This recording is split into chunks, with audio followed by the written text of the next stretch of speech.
ये सुनेगा, हमारी बात कोई नहीं सुनता, तो रे बैठा के बैठता है। बताओ क्वेश्चन नंबर 1 से। अच्छा, आज रिवीजन हो गया था।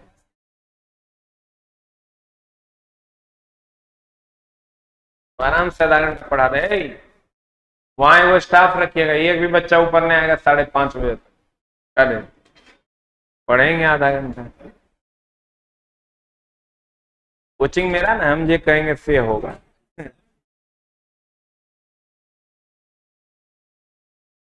आओ प्यारे बच्चों, पढ़ाई करते हैं।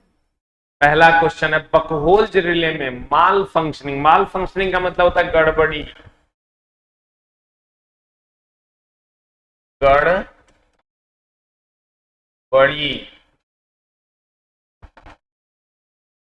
क्या है तुम्हारा? पता क्या होगा आंसर? ए की बी की सी की डी। ट्रांसफार्मर अत्यधिक ओवरहीट हो जाएगा तो बकहोल, हम तुमको क्या बोले थे याद होगा कि उसमें मरकरी स्विच होता है, फ्लोटिंग स्विच होता है, जो ट्रांसफार्मर के गर्म होने के बाद ऑटोमेटिक स्विच ऑफ कर देता है, सर्किट को ब्रेक कर देता है। यही बताए थे। आंसर बता क्या है? ओवरहीट हो जाएगा तभी काम करो। एक दिया भारी बाह्य शॉर्ट सर्किट, बाहर का शॉर्ट सर्किट, तेल का स्तर रिले से नीचे, लेवल से नीचे जाना और संयमित ब्रीदिंग एक्शन, ये होगा नहीं। जब भी बकहोल्ज रिले काम करेगा हीटिंग पे काम करता है, बहुत अधिक गर्म हो जाएगा, ब्रेक कर जाएगा। इनमें से कौन ट्रांसफार्मर के प्रतिस्थापन में प्रयोग नहीं होता है? चला एक बात बताओ, ट्रांसफार्मर ये है, इसको एक जगह से दूसरे जगह ले जाओ तो कंजर्वेटर जो इसके ऊपर लगा हुआ है इसको भी ले जाओगे, इधर जो एकरा में लगल है इसको भी ले जाओगे, एक्सप्लोजन वेंट जो बकहोल्ज रिले जो यहाँ लगा हुआ है इसको भी ले जाओ। लेकिन उत्तेजक तो एक प्रक्रिया है, ये कोई वस्तु है? उत्तेजक एक प्रक्रिया है, लिख लो, यह एक प्रक्रिया है, वस्तु नहीं है। यह प्रक्रिया है, वस्तु नहीं है। यह प्रक्रिया है, वस्तु नहीं है। लिखा। उत्तेजक हो गया मतलब प्रेरण, समझ रहा है? प्रेरण मतलब प्राइमरी में करंट दी और सेकेंडरी से मिला, उसको हम प्रेरण कहते हैं। हिस्टैरिसीस सबसे कम निर्भर करता है, बताओ, बताए थे हम। हिस्टैरिसीस तापमान पर निर्भर। अगला ट्रांसफार्मर। ट्रांसफार्मर एम्पलीफायर है। ट्रांसफार्मर एम्पलीफायर क्या करता है? हमारे छोटा ऐसे पावर और फ्रीक्वेंसी बढ़ाता, अरे एसी को डीसी में रेक्टिफायर करता है। बताओ, स्थैतिक मशीन है कि गतिज मशीन है? कौन कौन स्थैतिक युक्ति में हो गया? ट्रांसफार्मर। और बताओ, कैपेसिटर। गतिज युक्ति में कौन है? Motor, generator.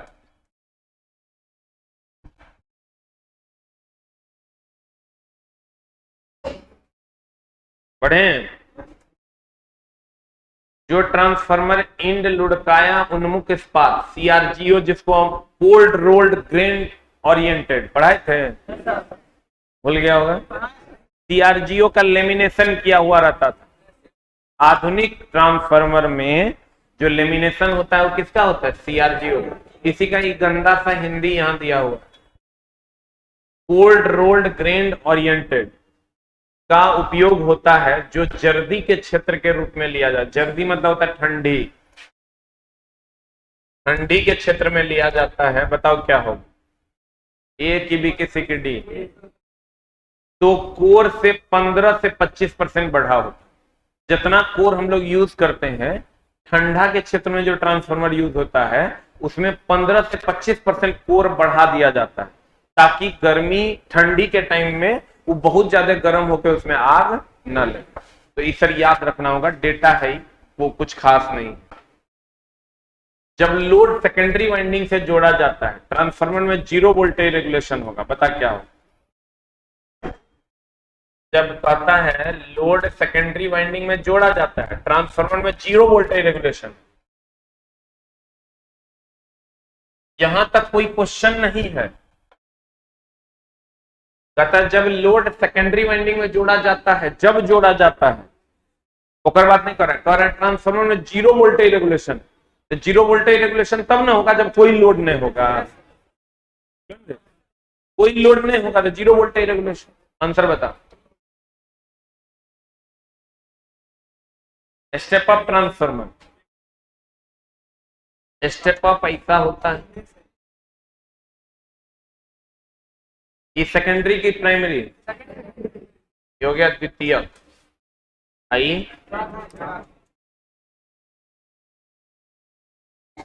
बता क्या हो? N S I N P, N S बड़ा होगा एन पी छोटा होगा। सेकेंडरी में फेरों की संख्या ज्यादा, आप प्राइमरी में। आंसर बता। डाउट होगा तो हमसे पूछ लेना, ठीक ना? मार दे। अब प्राइमरी में, प्राइमरी में स्टेप डाउन में क्या होगा? अरे छोटा, स्टेप डाउन में प्राइमरी में कॉइल्स की संख्या ज्यादा होगी, सेकेंडरी में। ठीक है, एन एस की एन पी आई ना, दोनों बराबर होगा तो फिर यूज काहे करेंगे? डायरेक्ट तारे नहीं जोड़ देंगे। अगर ट्रांसफार्मर में से क्या जरूरत है गुजारने? अगर तुम चाहता है इसमें जितना वोल्टेज उतने एकरों में, तो भैया तारे जाने न दो। पहले स्टॉपेज मारना। हंसता है। तुम लोग छोटा नौकरी हो जाएगा तो पैसा देना हमको, ठीक ना?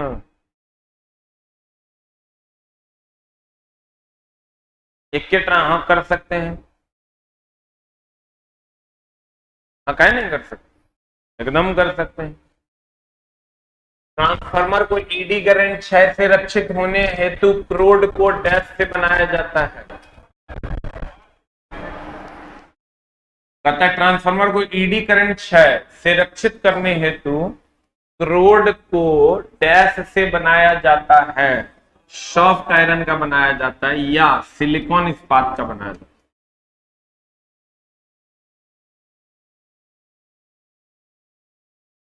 या किसका बनाया जाता है? सिलिकॉन इस्पात।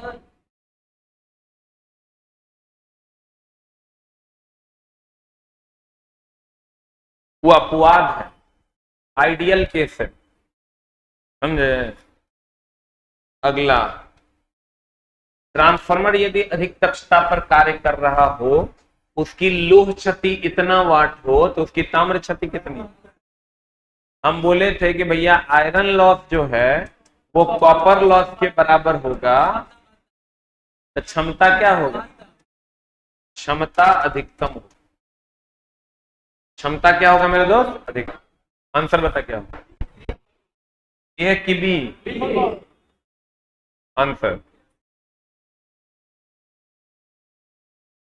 ट्रांसफार्मर के क्रोड को लेमिनेशन तथा सिलिकॉन इस्पात की पट्टी क्यों प्रयोग की जाती है? ए की बी किसी?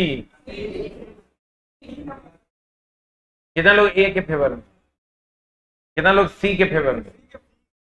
3 नंबर सही आंसर। ई अगर नहीं रहता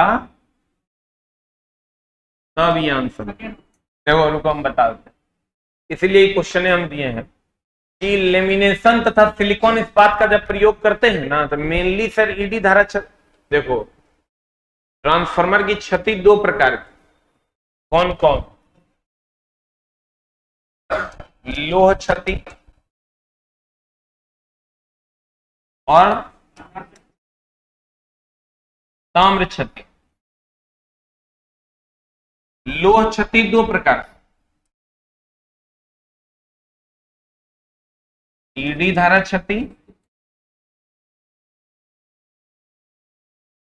और हिस्टेरेसिस क्षति।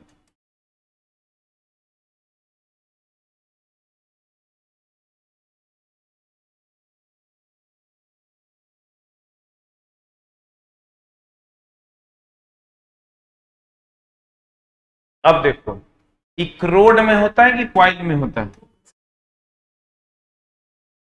आइए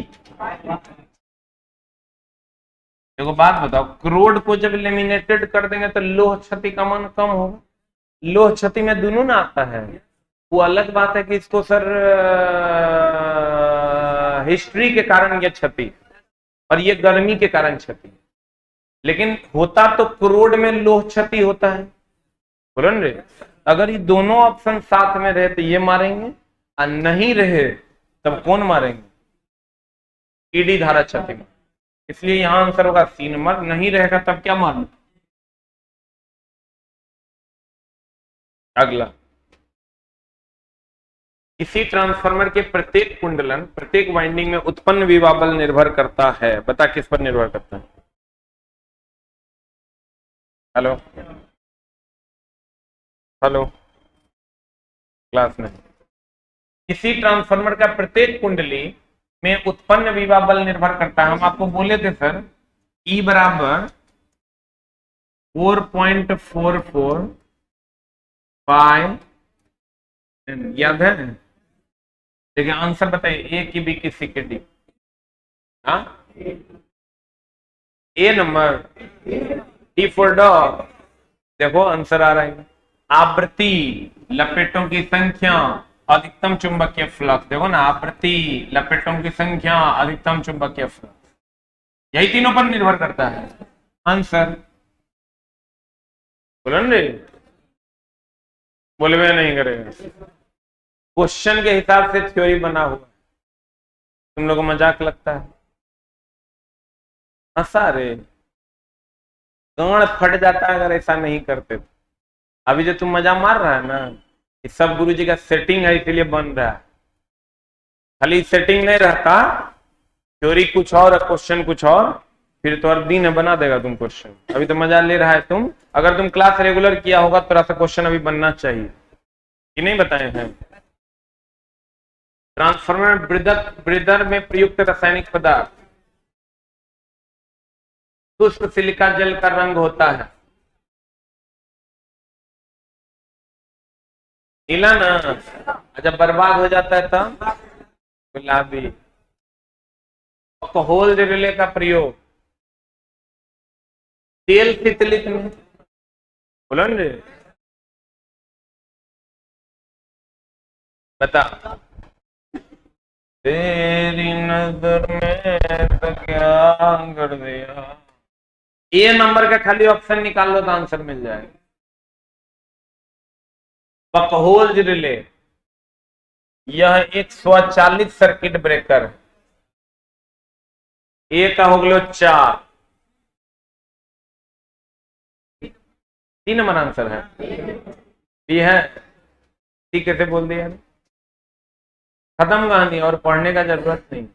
आगे बढ़े।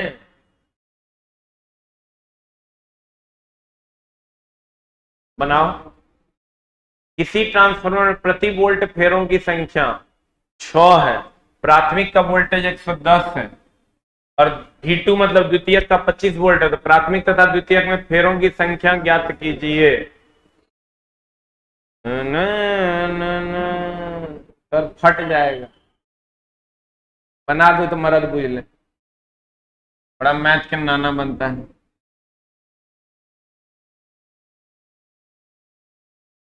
जिस दिन किसी भी विभाग में सिलेक्शन होगा, पूरे 1 महीने का वेतन लेकर आपके चरणों में जरूर आएंगे। तो मिठाई लेके देने नहीं करता है, चला ड्राइवर। ITI वाला बच्चा मेरा बहुत मदद किया, इसलिए इसको हम तो ऐसे मजाक में बोल देते हैं। ITI वाला बच्चा 4.5 लाख रुपया चंदा करके हमको भेजा। हाँ, ITI वाला का नहीं, ITI वाला बच्चा ठीक होता है। हम जो छोड़े थे वहां, तो मेरा एक ग्रुप है, तुम लोग को बताए हूँ, 4.5 लाख रुपीज वो लोग भेजा और सबका पैसा हम रिटर्न कर दिए, किसी का रखे नहीं। A to Z बच्चा का पैसा रिफंड कर दिए, सबका एक एक बच्चा का पैसा खोज खोज के रिटर्न, लेकिन दिया बेचारा सब। हम मांगे नहीं थे, ऐसा मत समझना कि मांग लिए थे, वो लोग अपने में चंदा कलेक्शन करके भेजा था। और अभी भी आता है चलवा सब, तो बहुत रिस्पेक्ट। सबसे ज्यादा हमको मजा, सही सच पूछो तो रिस्पेक्ट अगर कोई देता है ना, तो ये वाला बच्चा होता है। अगर जॉब वो लग जाता है, ठीक से जॉब लगवे करेगा, तो वो जो आता है ग्रुप डी वाला, माँ कसम ओकरा में 20% को जॉब लगना है, 80% गाड़ी के घर जाएगा। एकरा में 80% को जॉब लगना है, 10 से 20% बच्चे। एकरा में हमारे ज्यादा काम होता है। एक बार ड्राइवर का और वैकेंसी आने दो, एकदम सब गिला शिकवा जते घात होश है सब दूर हो जाए। देखो, किसी ट्रांसफार्मर में प्रति वोल्ट फेरों की संख्या कितनी है? 6 है। प्रति वोल्ट फेरों की संख्या 6 है। टोटल कितना वोल्ट है? तो फेरों की संख्या इसमें बताओ। वोल्टेज ऑफ प्राइमरी हो गया 110 वोल्ट, प्रति वोल्ट फेरों की संख्या 6 है, 110 वोल्ट, 660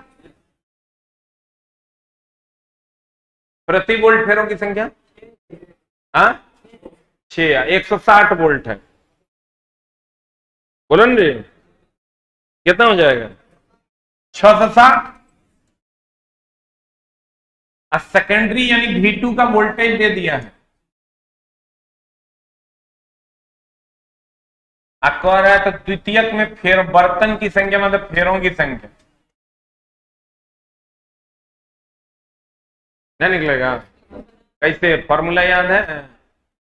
NS/NP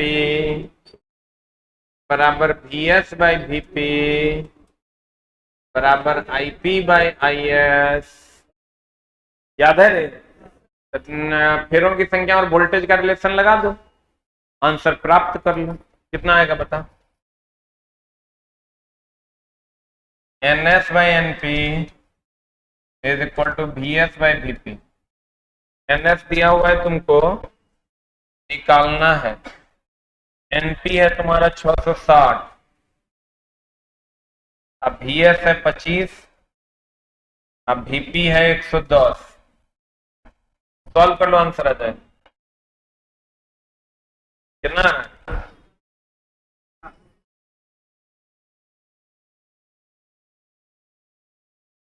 कितना आ रहा है? देखो, ये अगर तेज बच्चा रहेगा ना तो सॉल्व नहीं करेगा। प्राथमिक तथा द्वितीयक कह रहा है, प्राथमिक 660 है, ये एक प्राथमिक 660 है आंसर। आज गोबर के टाड़ी होगा, वो सॉल्व करेगा। पढ़े? छापो जल्दी। तेरी नजर में लगा।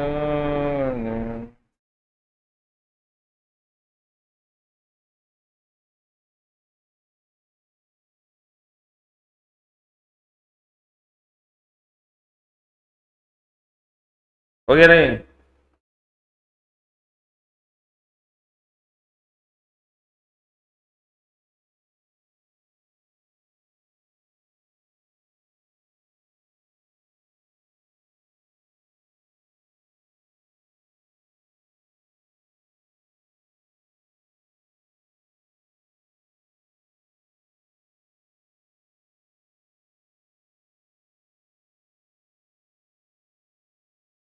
हो गया।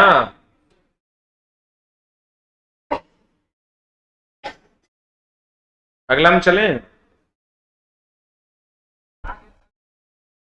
बताओ आंसर। परिणामित्र के लिए सही है। अरे बाप रे, स्थैतिक की विद्युत स्थैतिक। अरे तो आधार कार्ड पैन कार्ड बोले तो भेजा।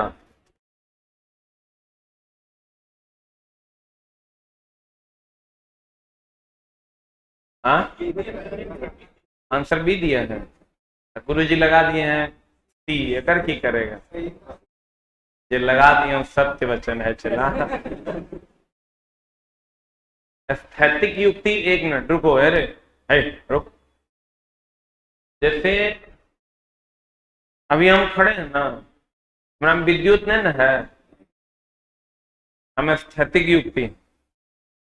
अब बोर्ड खड़ा है ना, अगर विद्युत है, विद्युत स्थैतिक युक्ति। ट्रांसफार्मर में विद्युत है कि नहीं, तो वो विद्युत स्थैतिक युक्ति, बुझला हो। किस प्रकार की धारा परिणामित तरह कार्य करता है, कौन सा सिद्धांत ट्रांसफार्मर के कार्य करने के लिए उत्तरदायी है। एक भी किसी ईमान दें, विद्युत चुंबकीय प्रेरण में ही दोनों ना भाग है। पारस्परिक का मतलब होता है म्यूचुअल, स्वतः का मतलब हो गया सेल्फ। विद्युत चुंबक, फैराडे के विद्युत चुंबकीय प्रेरण के नियम का ही ना दो भाग है। बोलवे नहीं करेगा, बाप को मार देंगे आंसर। ई नहीं रहता तब आंसर की हो, बोले तो म्यूचुअल हो। ई नहीं रहता तब आंसर क्या हो जाता है, ई नहीं रहता, ई सेकंड आंसर होता, ई हो जाता थर्ड आंसर, ई होगा फर्स्ट आंसर। क्यों? क्योंकि विद्युत चुंबकीय प्रेरण दो प्रकार का होता है, एक अन्योन्य प्रेरण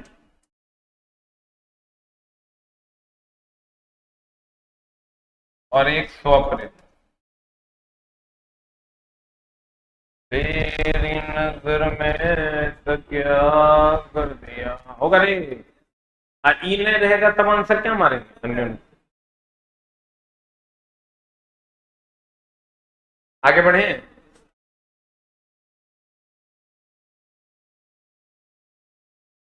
किस प्रकार का वोल्टता को ट्रांसफार्मर परिवर्तित करता है, उच्च को निम्न करता है, निम्न को उच्च करता है। क्या होगा अगर ट्रांसफार्मर को डीसी दे देंगे,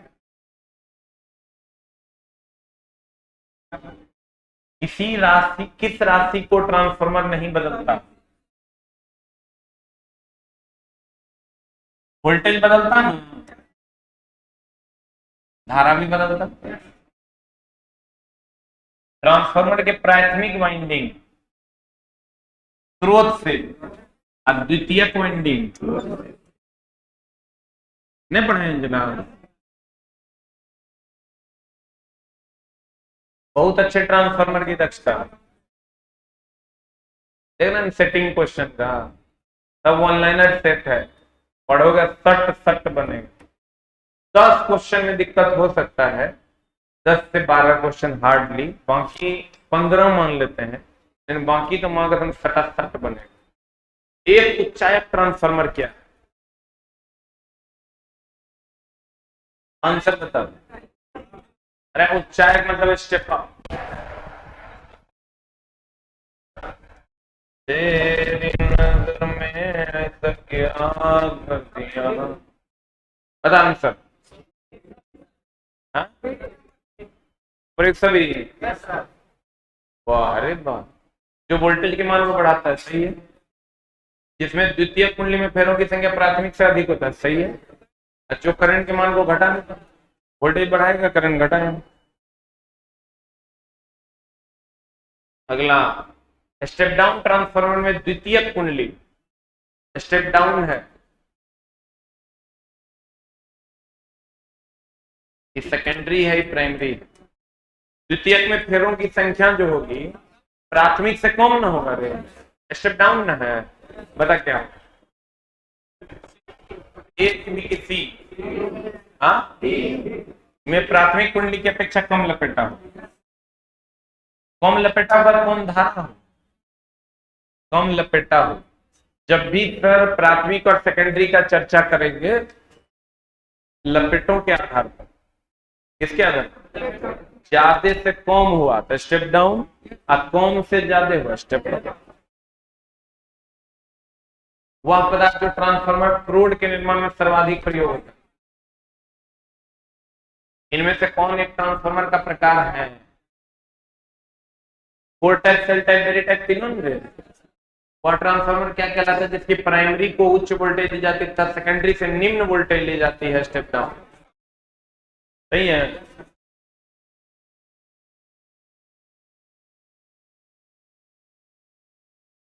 यदि इनपुट वोल्टेज इतना और आउटपुट वोल्टेज इतना है, ट्रांसफार्मर वाइंडिंग की कौन सी साइड प्राइमरी होगी? छोटा जगह में इनपुट देंगे वही ना प्राइमरी होगा, जगह से आउटपुट लेंगे सेकेंडरी होगी। फॉर्मूला बता, NS by NP is equal to VS by VP is equal to IP by IS is equal to constant। अगर एक और दो के टर्म में लिखोगे तो प्राइमरी को एक और सेकेंडरी को दो, तो बता सेकेंडरी है तो ये N2 हो जाएगा। बोलो रे, N2 by N1 is equal to V2 by V1 is equal to I1 by I2। अब बताओ आंसर क्या? बता, B और C? पक्का B। 2/1 होगा कि 1/2 होगा? गलती ना है रे, सही है ना? तेरी नजर में ऐसा क्या कर दिया खुद से। किस कारणवश प्राय सेल टाइप ट्रांसफार्मर प्रयोग होता है? सेल टाइप पहचान गए?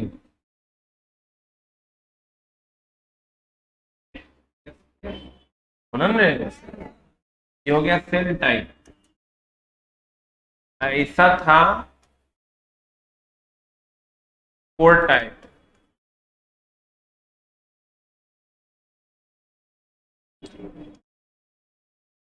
Very type. बता सेल टाइप किस कारणवश सेल टाइप प्रयोग किया जाता है? दिखने में सुंदर है, इसमें दो चुंबकीय पथ होते हैं, एक ये एक ये।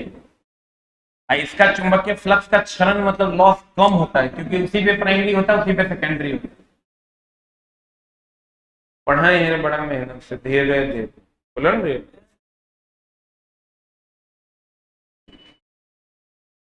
किस प्रकार के ट्रांसफार्मर के एल आकृति के स्टैंपिंग्स के दो सेट प्रयोग में आयताकार फ्लोट बनाए जाते हैं? एल आकार के स्टैंपिंग्स कोर टाइप ना, बोलो रे छोटा। सेल टाइप ऐसा ना होता है, ऐसा इसमें आई या ई आकार, इसमें आई या ई, इसमें पता क्यों?